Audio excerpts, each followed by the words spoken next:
Iya, sudah, Pak. Oke. Mungkin Pak Nadiem, Pak Nadiem, mungkin ada pertanyaan disampaikan ke Bu Della. Oke, baik. Terima kasih ya. Yang pertama harus saya apresiasi ya, ide kreatifnya. Itu harus tetap diapresiasi. Jadi ya baru pertama ini saya lihat gambar ini ya, artinya beda dengan yang periode-periode sebelumnya. Akan tetapi tetap saya harus memberikan pertanyaan ataupun klarifikasi ya. Yang pertama, di sini fondasinya digunakan ini ya 8 SNP. Ini sesuatu yang bagus. Akan tetapi waktu yang setelah fondasi berarti penopang ya. Di penopang itu kan ada 5 komponen ya. Pertanyaannya begini, bagaimana kontribusi penopang itu terhadap baling-baling atau terhadap komponen kecil-kecil itu loh, seperti apa? Link and match-nya. Ya, itu dulu aja Bu Della dijawab.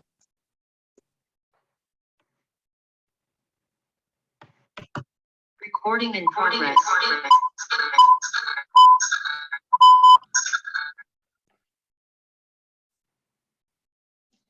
Baik, terima kasih atas pertanyaannya. Di sini saya mencoba menjawab. Adapun kontribusi penopang di sini yakni penopangnya berupa yang pertama revolusi industri 4.0, kemudian transformasi digital, digitalisasi pendidikan, literasi digital, dan kecakapan abad 21.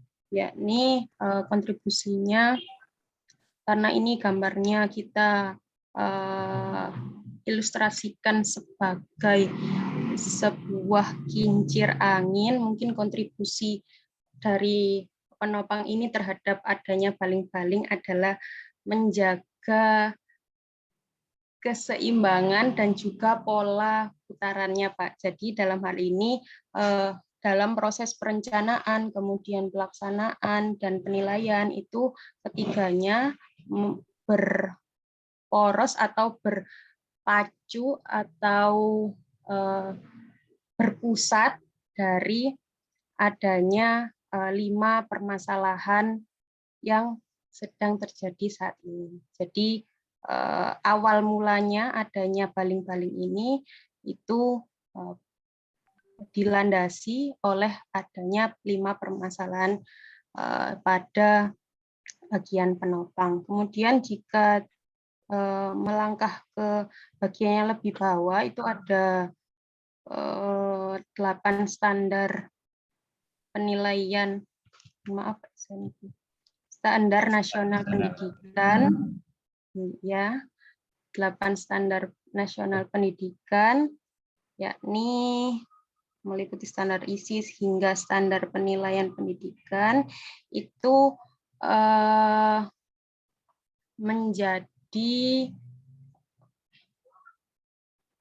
menjadi pondasi dari pengembangannya. Jadi dalam hal ini batas atau batasan pengembangan kurikulum ini itu berpacu pada 8 standar nasional pendidikan. Jadi karena kita juga mengembangkan kurikulum ini di negara Indonesia dan harapannya kelak itu bisa diterapkan juga di Indonesia, maka landasannya atau core-nya itu dari 8 standar nasional pendidikan. Kurang lebih seperti itu, Pak.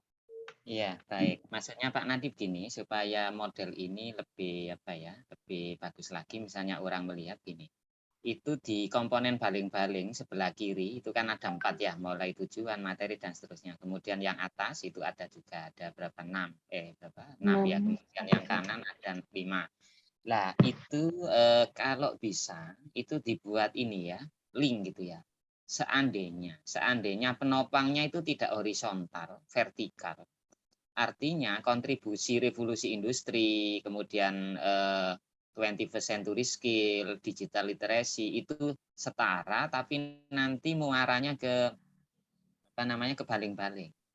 Nah, mengenai yang perencanaan, pelaksanaan, penilaian itu adalah kaitannya dengan segitiga emas, enggak Mas? mungkin nggak budaya seperti itu, karena ini ya, kalau bisa antara penopang dengan yang komponen baling-baling itu selaras gitu ya. Bagian mana nanti keterampilan literasi digital itu nanti berkontribusi terhadap baling-baling. Bagian mana kecakapan abad 21 kontribusinya ke baling-baling. Kalau yang mengenai pondasi enggak masalah. Mengenai komponen saya ya oke lah, enggak masalah ya. Komponen penopang ada Industrial Revolution 4.0, kemudian digital literasi, literasi digital dan seterusnya. Itu komentar saya, Bu Dia. Paham ya? Bisa diterima ya? Iya, Pak. Oke. Nah, Mohon kemudian izin aja. ya, siap gimana? Mohon izin konfirmasi. Artinya 5 tuntutan pendidikan ini itu dianggap sejajar begitu ya, Pak, posisinya? Itu kalau saran saya untuk memudahkan gambar. Lah kemudian nanti breakdown-nya ke baling-baling kalau Anda menyebut itu akan kelihatan gitu ya. Kalau nanti orientasinya yang sebelah kanan gitu ya, lah taruh aja kanan gitu ya. Nah, kedekatannya gitu ya.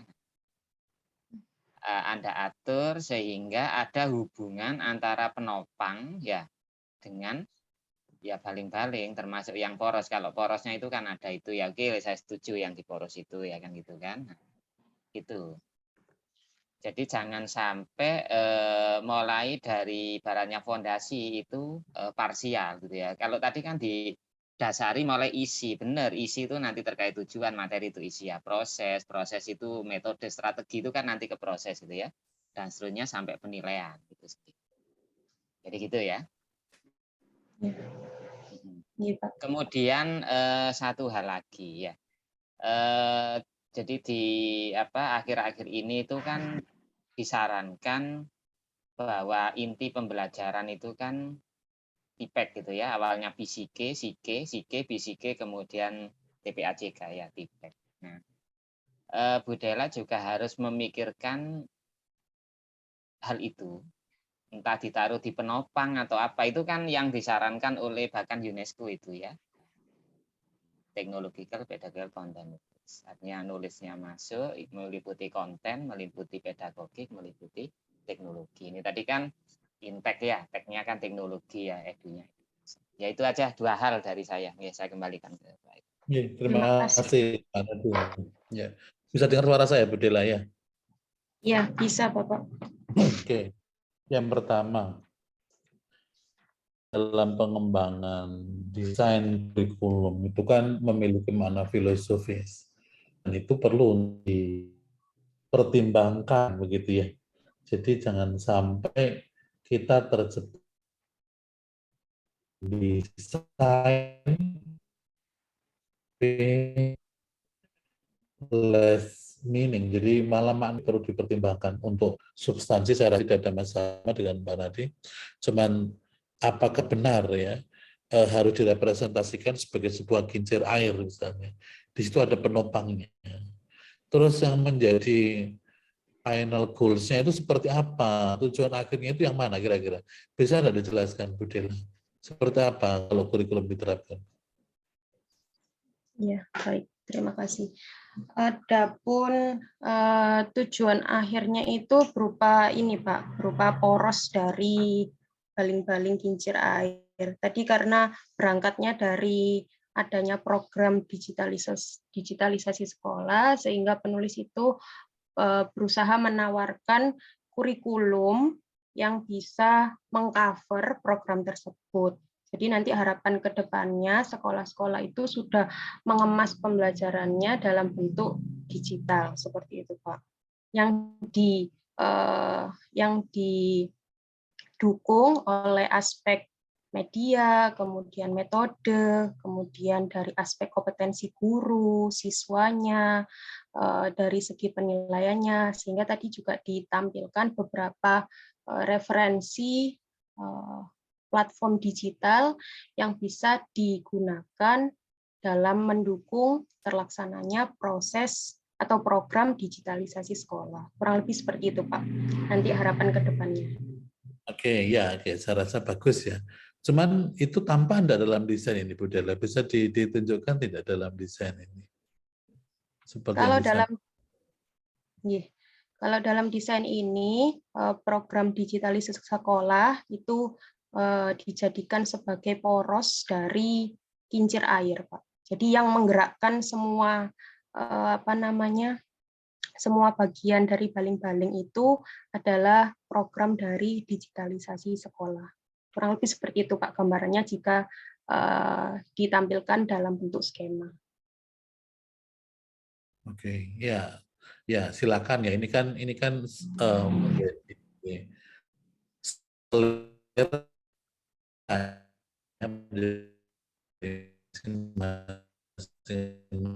mahasiswa untuk menawarkan sebuah desain. Saya rekankan adalah hal-hal penting yang seperti sampaikan Pak Hari tadi juga bisa terakses ya, terakomodir. Kemudian makna dari hubungan antar substansi itu juga penting begitu ya. Jadi perlu diperhatikan.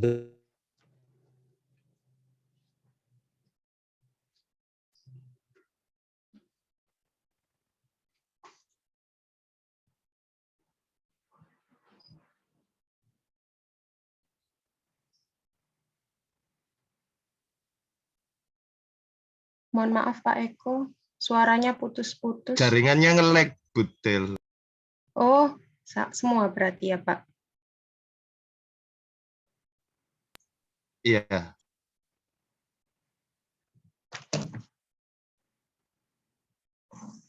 Baik.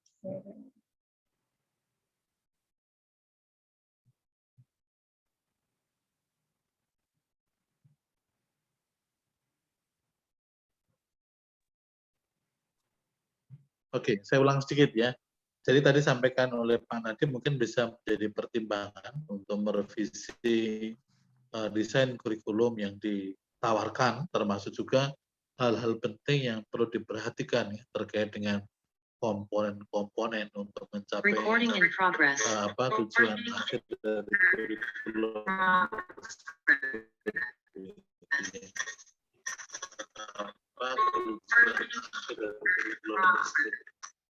Ya, silakan untuk yang berikutnya, Pak Arief, silakan dikonsumsi.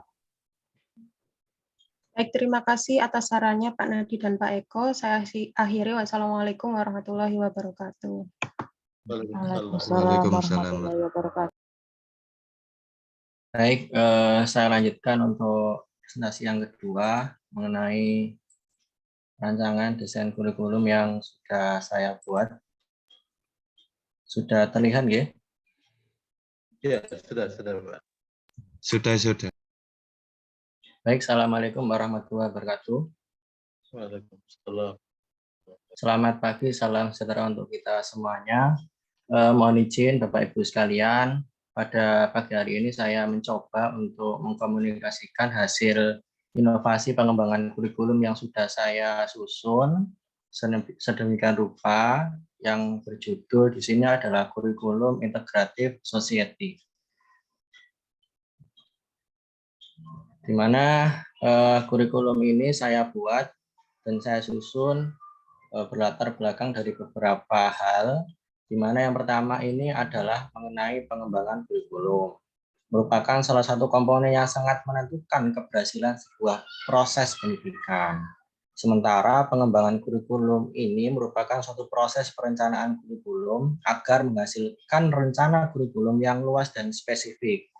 Perubahan dan pengembangan kurikulum menunjukkan bahwa sistem pendidikan itu dinamis. Jika sistem pendidikan tidak ingin terjebak dalam stagnansi, semangat perubahan ini maka harus terus kita lakukan dan merupakan suatu keniscayaan. Kurikulum tidak cukup hanya dengan memuat kompetensi saja, tetapi kompetensi anak didik saja, melainkan kurikulum juga harus bisa sinergi. Nah, nanti ada hubungannya dengan integratif, dengan seluruh aspek kehidupan manusia dan teknologi. Oleh karena itu, Bapak Ibu, pentingnya kurikulum yang bersifat integratif sebagai sebuah sistem pembelajaran yang terpadu baik itu antar muatan maupun dengan realitas kebutuhan hidup manusia, baik aspek spiritual, akhlak mulia, kecerdasan akal atau intelektual, life skill, dan nasionalisme. Nah, ketika kita cermati di dalam pembelajaran atau penerapan kurikulum saat ini, pendekatan integratif ini telah diterapkan pada pembelajaran di sekolah. Konsep dasarnya pendekatan pembelajaran terpadu tersebut sejalan dengan pengertian pembelajaran tematik integratif dalam kurikulum 2013. Hanya saja pembelajaran tematik integratif dalam kurikulum 2013 merupakan pendekatan pembelajaran yang mengintegrasikan berbagai kompetensi dari berbagai mata pelajaran ke dalam sebuah tema. Pada kurikulum Merdeka Belajar juga yang diinisiasi oleh Mas Menteri, sejatinya juga menerapkan kurikulum pendekatan integratif ini, di mana capaian pembelajaran lulusan diraih dengan proses pembelajaran untuk memenuhi capaian pembelajaran secara keseluruhan dengan pendekatan disiplin dan multidisiplin. Bapak Ibu, perlu kita ketahui bersama, pada saat ini kita telah memasuki era revolusi Industri 4.0 yang sudah dipaparkan atau disinggung pada presentasi sebelumnya, dan kita akan bersiap untuk masuk ke era Society 5.0, di mana pada era ini perubahan ilmu pengetahuan dan teknologi yang sangat cepat mengharuskan kita untuk siap menerima berbagai macam perubahan dunia. Saat ini era Society sudah banyak aplikasi dalam dunia pendidikan yang mengharuskan kita untuk dapat menyelesaikan berbagai tantangan dan permasalahan sosial dengan berpusat pada teknologi. Oleh karena itu, perlunya usaha untuk memadukan konsep integratif dan Society 5.0 sehingga dapat memunculkan suatu ide pengembangan kurikulum baru yang dinamakan kurikulum integratif Society, di mana memfokuskan pada inovasi pendidikan yang mengintegrasikan manusia yang berkarakter dengan inovasi teknologi dan sejalan dengan kecakapan hidup abad 21. Sehingga harapannya di masa yang akan datang, model kurikulum ini adalah akan melahirkan peserta didik sekaligus stakeholder pendidikan yang mampu mengintegrasikan berbagai kompetensi sesuai dengan era Society 5.0. Nah, untuk kajian teori yang saya ambil dalam mengembangkan kurikulum ini ada beberapa, tepatnya ada 6. Yang pertama adalah mengenai landasan pengembangan kurikulum, di mana landasan pengembangan kurikulum ini ada 4 landasan. Yang pertama adalah ada landasan filosofis, di mana di Indonesia sendiri, filsafat bangsa berlandaskan pada Pancasila. Semua tujuan negara termasuk pendidikan yang di dalamnya terdapat pengembangan kurikulum berlandaskan pada sila Pancasila. Yang kedua adalah ada landasan psikologis, di mana dalam pengembangan kurikulum minimal ada 2 landasan psikologi yang mempengaruhi. Yang pertama adalah psikologi perkembangan, dan yang kedua adalah psikologi belajar. Yang ketiga ada landasan sosial budaya, di mana kurikulum ini nanti diharapkan mampu menghasilkan masyarakat yang tidak asing dengan kehidupan di lingkungannya. Dengan pendidikan diharapkan lahir manusia-manusia yang bermutu, mengerti, dan mampu membangun masyarakat. Oleh sebab itu, tujuan, isi, maupun proses pendidikan harus disesuaikan dengan kondisi, karakteristik, kekayaan, dan perkembangan masyarakat setempat. Kalau kita kenalkan lokal wisdom itu ya. Dan yang keempat adalah landasan iptek, di mana pendidikan merupakan upaya penyiapan siswa menghadapi perubahan yang semakin pesat, termasuk di dalamnya adalah perubahan ilmu pengetahuan, teknologi, dan seni. Maka perkembangan kurikulum sekolah haruslah berlandaskan ilmu pengetahuan, teknologi, dan seni yang juga menjadi fokus pengembangan kurikulum integratif sosial. Kemudian yang kedua adalah model house atau berpedoman pengembangan kurikulum yang berpedoman pada proses. Kemudian yang ketiga adalah model Taylor, di mana model pengembangan kurikulum yang berpedoman pada tujuan kurikulum itu.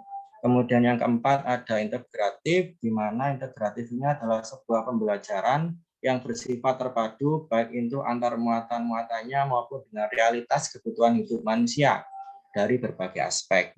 Dan yang kelima adalah ada Society 5.0, di mana dikenal dengan Super Smart Society telah dikembangkan sebelumnya oleh negara Jepang.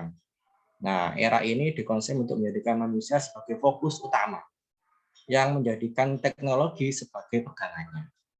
Dalam konsep era ini, peran manusia akan lebih besar dengan mentransformasi big data menjadi suatu kearifan baru dengan harapan dapat meningkatnya kemampuan manusia untuk membuka peluang-peluang baru demi tercapainya kehidupan yang bermakna.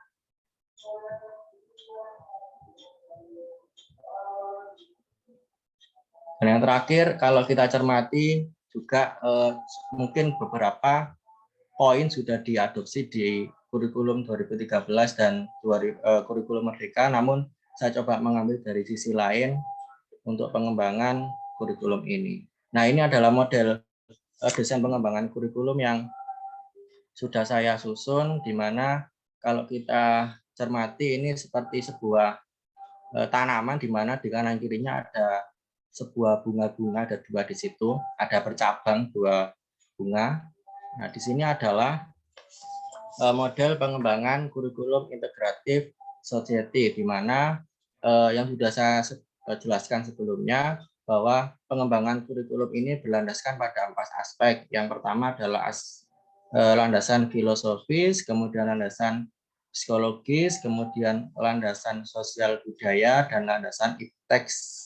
Nah, harapannya dari kurikulum ini nanti menghasilkan suatu proses dan tujuan pembelajaran yang bermakna, sehingga diharapkan nanti menghasilkan manusia atau seseorang yang cerdas dan berkarakter, di mana manusia yang cerdas dan berkarakter ini nantinya harus mampu atau memiliki kemampuan ini yang tangkai sebelah kiri ya, literasi.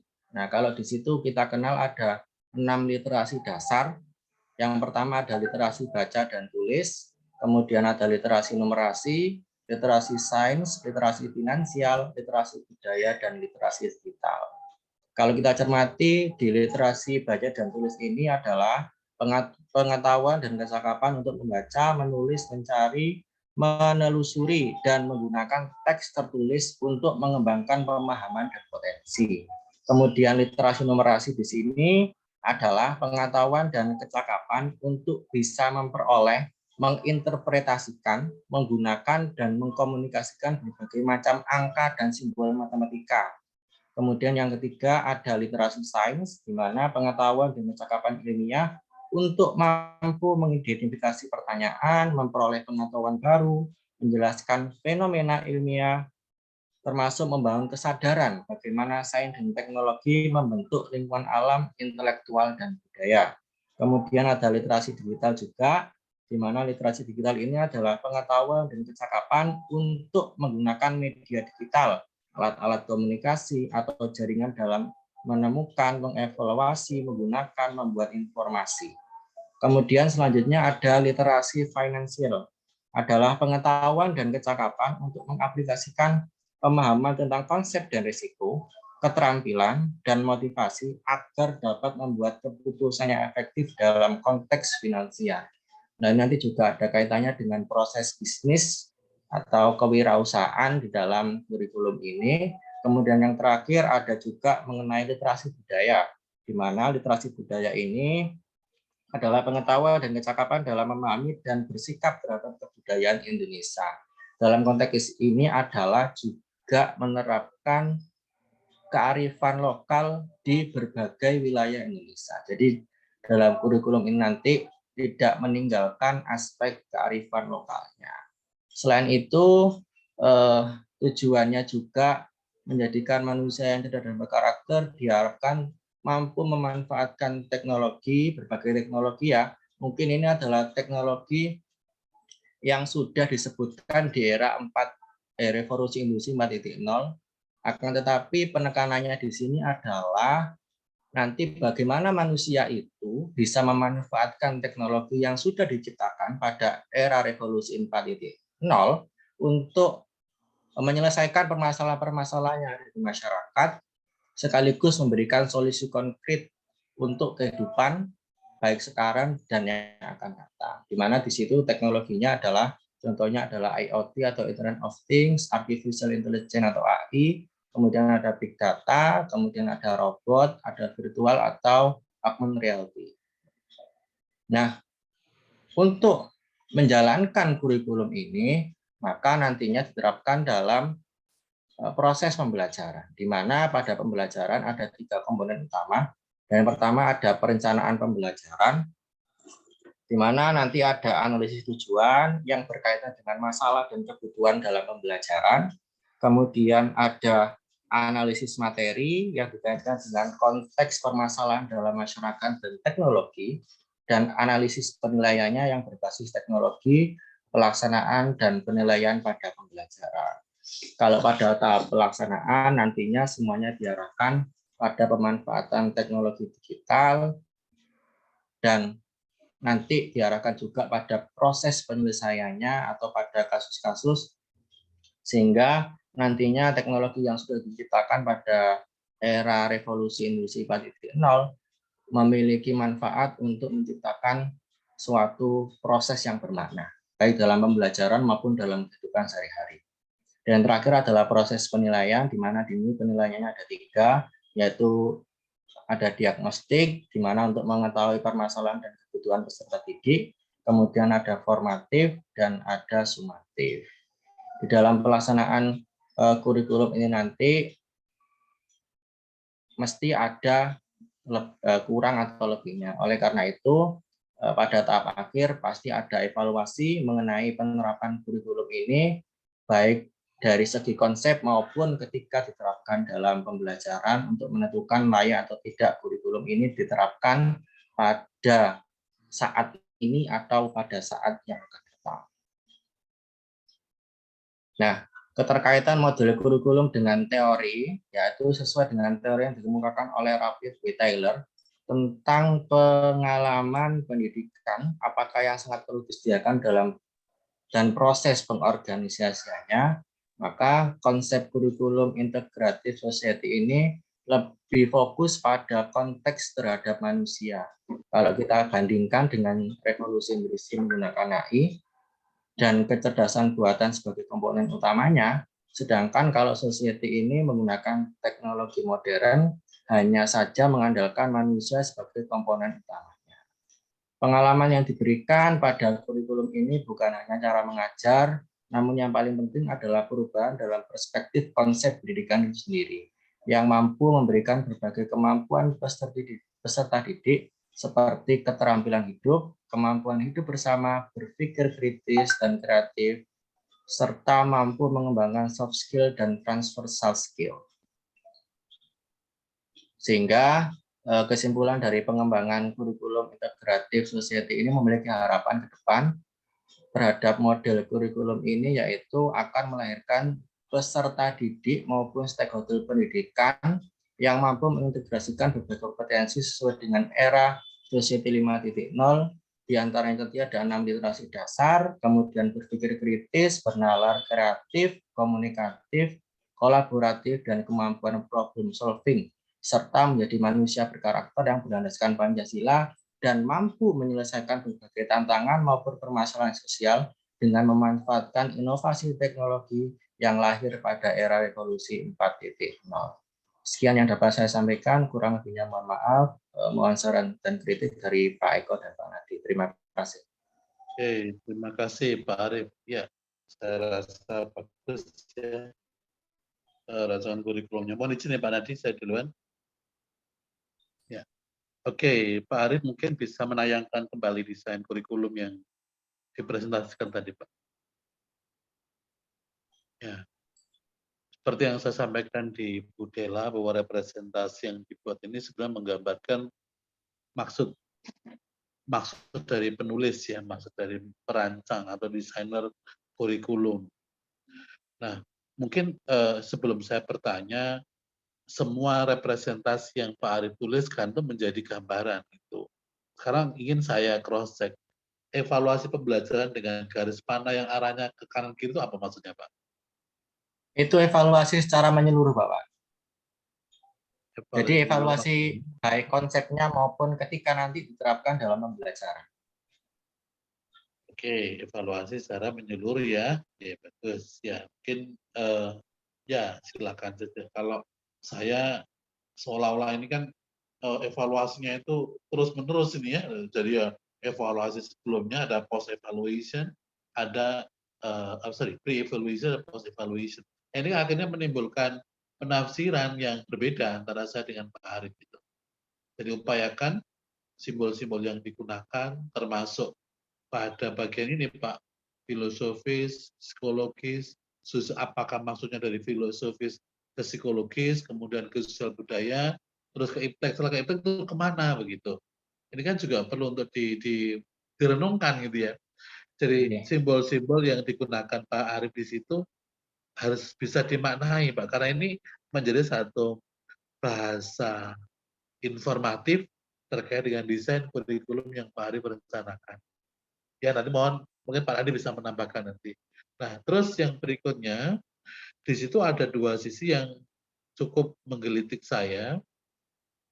Yang pertama terkait dengan pemanfaatan teknologi dan memiliki kemampuan. Nah apakah dua sisi ini merupakan kondisi yang saling melengkapi ataukah menjadi prasyarat? Misalnya untuk bisa mendapatkan kemampuan maka siswa harus bisa manfaatkan teknologi. Ataukah mereka berada pada posisi yang sejajar begitu. Nah, coba sekarang Pak Arif bisa jelaskan antara konsep memiliki kemampuan literasi dan memanfaatkan teknologi. Silakan Pak. Baik Bapak, kalau menurut saya antara sisi kanan dan kiri itu sejajar Bapak. Jadi di manusia yang diharapkan atau nanti peserta didik yang diharapkan itu nanti mampu atau memiliki kemampuan yang pertama di situ ketika menerapkan teknologi ini bisa mengerti atau melek mengenai literasi, di mana di dalam nanti di era society itu kan ada 6 literasi dasar, ada literasi baca dan tulis, numerasi, sains, financial, budaya, dan literasi digital. Selain itu juga ditunjang oleh teknologi-teknologi yang sudah diciptakan di era revolusi 4.0, yaitu ada di situ Internet of Things, Artificial Intelligence, Big Data, Robot, dan Virtual Augmented Reality. Jadi pada intinya adalah saling melengkapi di antara kedua sisi itu sehingga menjadikan suatu peserta didik dan stakeholder pendidikan yang cerdas dan berkarakter, yang mampu menyikapi semua ini Pak, semua konsep dan pembelajaran itu Pak. Oke, ya jadi mungkin saya tidak tahu ya apakah ini merupakan sebuah masukan ataukah sebuah pertanyaan. Jika saya lihat di antara sisi kiri dan kanan kan di sisi kiri ada literasi digital. Nah, literasi digital ini merepresentasi pemanfaatan teknologi yang berada di sebelah kanan gitu. Artinya jika seperti ini maka pemanfaatan teknologi itu kan sudah klop dengan literasi digital yang ingin dicapai. Ya. Nah, sekarang bagaimana dengan literasi-literasi yang lain? Ada literasi budaya, literasi finansial, literasi sains, baca tulis dan seterusnya. Yang harapannya nanti bisa saling mendukung. Bisa memahami ya Pak Arif apa yang saya maksudkan ya? Yeah. Ya, coba bisa dijelaskan Pak Arif pertanyaan itu atau apa yang saya sampaikan tadi? Kalau terkait dengan literasi yang lain, mungkin menurut saya ini nanti berkaitan dengan kecakapan hidup Bapak. Jadi kecakapan hidup tadi kan banyak, di mana satu kalau kita kaitkan dengan literasi sains, maka ini nanti kan berkaitan dengan pengetahuan dan kecakapan ilmiah. Kemudian kalau literasi finansial ini nanti kan terkait dengan kewirausahaan atau berkaitan dengan pengelolaan keuangan di dalam kurikulum itu. Di dalam penerapan kurikulum kan ada kewirausahaan Bapak. Jadi juga nanti ada misalnya komponen bisnis seperti itu atau startup seperti itu kalau kita kaitkan dengan finansial. Kemudian kalau literasi budaya, maka di sini nanti mengedepankan pada kearifan lokal atau budaya-budaya daerah setempat di seluruh wilayah Indonesia. Oke, ya. Oke, saya paham. Nah, mungkin ini nanti yang perlu untuk dipertimbangkan. Hadirnya teknologi yang berada di sebelah kanan itu menjadikan rancunya kemampuan yang beragam yang ingin dicapai oleh siswa.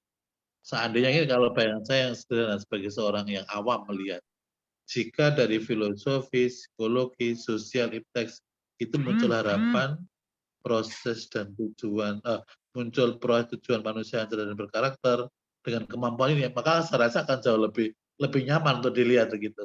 Karena Pak Arif ada kaitan dengan pemanfaatan teknologi yang di sebelah kanan, maka ya akhirnya perlu untuk dilihat kembali ya kaitannya, relevansinya dalam rangka untuk mencapai tujuan yang dimaksudkan. Mungkin itu, monggo Pak Nadi ditambahkan Pak Nadi. Oke, terima kasih. Baik Pak Arif ya. Pertama saya apresiasi ya dengan desain pengembangan kurikulum yang ditawarkan. Yang pertama begini ya, untuk landasan itu filosofis oke ya, psikologis penting, sosial humaniora, seni, sosial budaya oke, kemudian teknologi ya iptek. Saran saya begini ya, jadi untuk pedagogis itu juga masuk gitu ya. Jadi nanti tambahkan di sana. Kemudian gini, core dari rencana kurikulum Anda kan lebih pada society ya, integratif society. Saya masih ingat dengan ini ya, awal-awal abad 20, pertengahan abad 20 itu kan di luar sana digalakkan sains, teknologi, and society, STS itu ya. Kemudian di abad 21 ditiru ya, abad 21 awal-awal di UNES itu ada saling temas dan sebagainya ya. Oke, enggak masalah. Sehingga saran saya begini, kalau melihat di sayap kiri itu ada literasi, kanan teknologi, yang kurang itu aspek humanistiknya itu kurang, Pak Arif ya. Karena ini kan integratif society. Jadi maksudnya gini, di kurikulum itu nuansa-nuansa society itu dikemas dalam bentuk seperti apa. Kalau di sini kan saya melihat literasi numerasi kelihatan itu ya, dengan berbagai catatan dari Pak Eko tadi ya. Kemudian teknologi itu juga kelihatan lah. Aspek society-nya sendiri itu yang harus ditonjolkan kalau Anda ingin namanya integratif society. Bisa diterima Pak Arif ya? Bisa Pak. Nah, oke. Sekarang baru pertanyaan ya, itu yang di komponen literasi maupun teknologi itu sebuah siklus atau bukan, atau mulainya bagaimana, atau sifatnya setara ya kalau yang gambar seperti itu? Setara Bapak. Oh, setara. Artinya kalau literasi digital jalan dulu enggak masalah, numerasi jalan, oh gitu. Yang kanan juga begitu ya? Iya, sama Bapak. Ya berarti ya itu tadi ya, kalau gitu perlu ditambahkan komponen society itu sendiri, atau apa ya disebut humanistik atau apa gitu ya. Kemudian tadi ya, kalau dari pertanyaan Pak Eko tadi bagus, mengapa harus kiri ke kanan? Atau ini ya desainnya, kalau saran saya sekaligus memberikan saran dari pertanyaan Pak Eko tadi, ini Anda ubah gitu ya. Jadi pilarnya atau fondasinya itu tetap ini ya, atau payungnya, kalau ini Anda kan beranggapan payungnya ya, payungnya itu adalah landasan itu. Nah kemudian nanti Anda atur sedemikian rupa, ditambah satu komponen ya, atau mungkin tambahan komponen yang lain, sehingga nanti sifatnya sejajar, tidak harus ke kiri ke kanan gitu ya.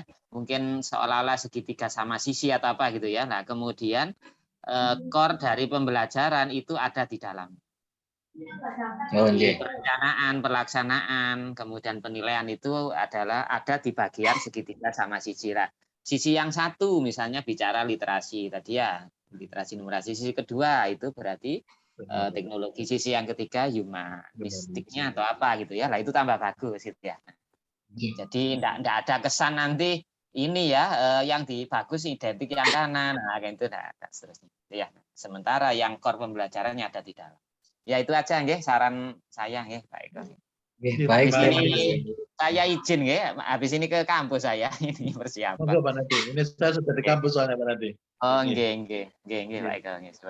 Terima kasih Pak Arif. Mohon Pak Arif untuk cermati ya masukan dari saya dan Pak Nadi terkait dengan penyempurnaan desain kurikulum yang dibuat. Bapak Ibu sekalian, ini masih ada waktu sebenarnya 10 menit, tapi kelihatannya sudah tidak mungkin lagi kalau presentasi yang berikutnya, sehingga nanti saya harapkan Pak Arif atau Pak Safri bisa menjadwal siapa yang akan tampil secara berurutan. Paling tidak satu pertemuan itu ada 3 mahasiswa yang tampil ya, supaya nanti waktunya efektif dan kita bisa berakhir tepat pada saat UAS. Mungkin itu kalau ada pertanyaan saya persilakan sambil menunggu sisa waktu yang masih ada sekitar 7 menit.